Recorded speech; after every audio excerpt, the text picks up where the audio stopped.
ಬ್ಯಾಟರಾಯನಪುರ ವಿಧಾನಸಭಾ ಕ್ಷೇತ್ರದ ಚಿಕ್ಕಜಾಲ ಗ್ರಾಮ ಪಂಚಾಯಿತಿಯ 2023-24ನೇ ಸಾಲಿನ ಮೊದಲ ಗ್ರಾಮಸಭೆ ಪಂಚಾಯಿತಿ ಅಧ್ಯಕ್ಷ ಅನಂತಕುಮಾರ್ ಅವರ ಅಧ್ಯಕ್ಷತೆಯಲ್ಲಿ ಯಶಸ್ವಿಯಾಗಿ ನೆರವೇರಿತು. ಸಭೆಯಲ್ಲಿ ಗ್ರಾಮದ ವಿವಿಧ ಅಭಿವೃದ್ಧಿ ಕಾರ್ಯಗಳ ಬಗ್ಗೆ ಪ್ರಸ್ತಾಪಿಸಲಾಯಿತು. ವಿವಿಧ ಇಲಾಖೆಯ ಮುಖ್ಯಸ್ಥರು ತಮ್ಮ ಇಲಾಖೆಯಲ್ಲಿ ಸಿಗುವ ಸೌಲಭ್ಯಗಳ ಕುರಿತು ಗ್ರಾಮಸ್ಥರಿಗೆ ಮಾಹಿತಿ ನೀಡಿದರು. ಇದೇ ಸಂದರ್ಭದಲ್ಲಿ ಸ್ವಚ್ಛತೆ ಕುರಿತು ಪ್ರತಿಜ್ಞಾವಿಧಿ ಬೋಧಿಸಲಾಯಿತು.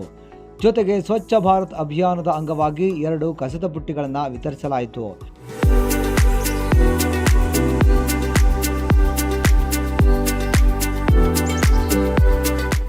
ವಿಕಲಚೇತನರು ವಿದ್ಯಾರ್ಥಿಗಳಿಗೆ ಸಹಾಯಧನವನ್ನು ವಿತರಿಸಲಾಯಿತು.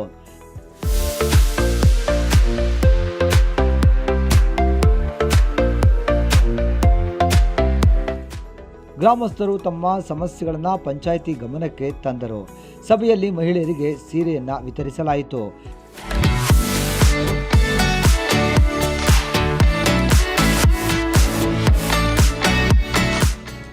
ಸಭೆಯಲ್ಲಿ ಅಧ್ಯಕ್ಷರಾದ ಅನಂತಕುಮಾರ್, ಉಪಾಧ್ಯಕ್ಷೆ ಗೌರಿ ಗೋಪಾಲ್, ಪಿಡಿಒ ವೆಂಕಟೇಶ್, ಯಲಹಂಕ ತಾಲೂಕು ಇಒ ಮಧು ಸೇರಿದಂತೆ ಪಂಚಾಯಿತಿ ಸದಸ್ಯರು, ಸಿಬ್ಬಂದಿಗಳು ಹಾಜರಿದ್ದರು. ಸಭೆಯಲ್ಲಿ 100 ಮಂದಿ ಗ್ರಾಮಸ್ಥರು ಉಪಸ್ಥಿತರಿದ್ದರು.